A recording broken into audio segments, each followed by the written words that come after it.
Hello and welcome to Evaluating Perfect Competition. What you see is a spectrum of competition or competitive level for market structures. The most competitive being perfect competition, which is what's the focus of this last unit. The opposite of that we're going to be tackling next is monopoly.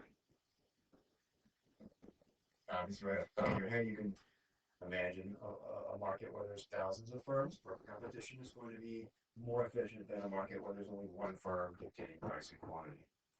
In the middle, you have monopolistic competition.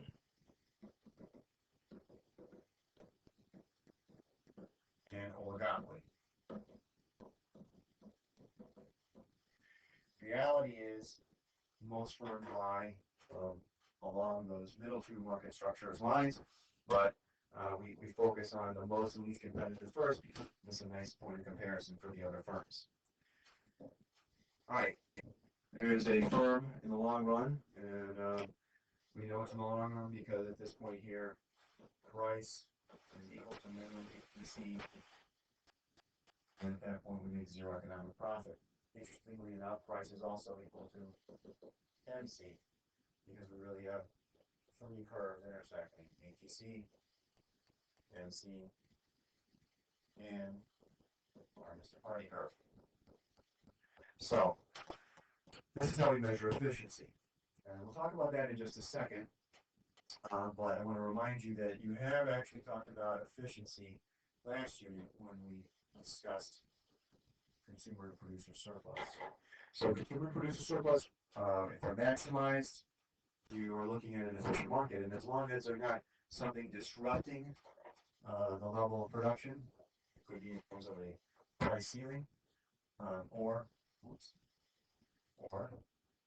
price floor. Price floor up there. Both of those things will disrupt surplus, cause a dead weight loss. That's evident of a less than efficient market. So back to our firm. These two equations here speak to two kinds of efficiency they'll use to measure all market structures. One of them is, the first one is productive efficiency. Productive efficiency basically speaks to this idea that the more competitive market structure, then firms are going to have to produce at the lowest cost means, or lowest cost combination of resources. So in a perfectly competitive firm, if you're not producing where price is equal to minimum, in the long run, you're not going to be able to survive. Allocated efficiency, is a little more complicated. So we got to break this formula down into its component parts. Price.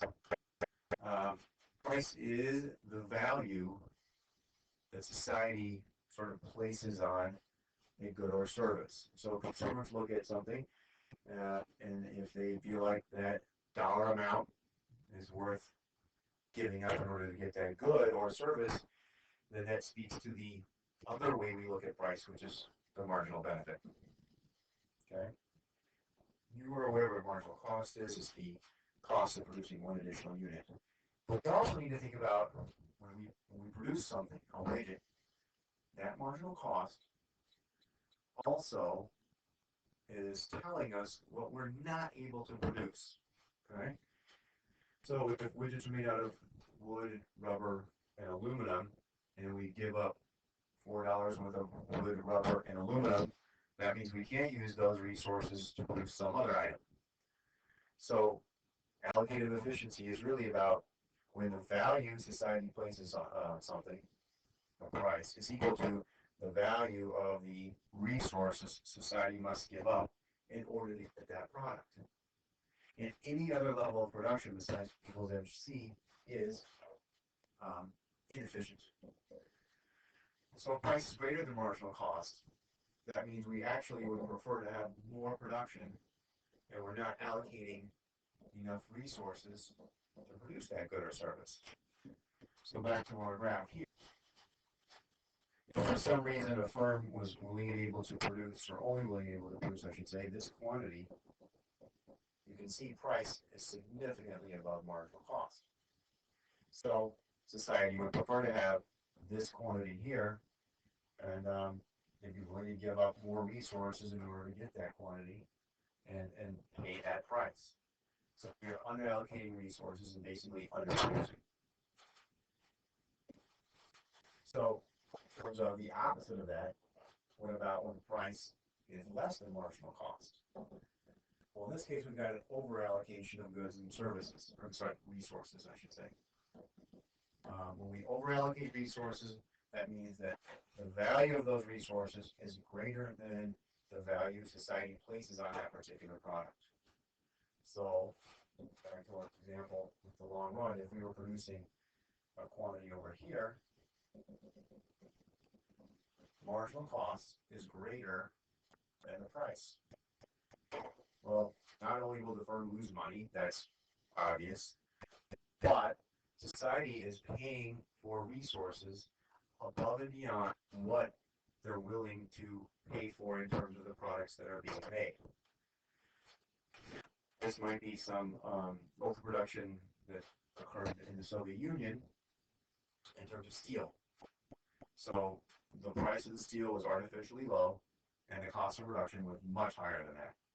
So they were being inefficient in their industry and wasteful of society's resources. So when we talk about efficiency, okay, we're talking about two kinds, allocated and prescriptive. And allocated is the one that really speaks to whether or not society is getting the most from a particular market structure. From here on out, you can now compare all these other market structures to the kind of efficiency, the perfect efficiency that occurs in a perfectly competitive market. Next step, monopoly. In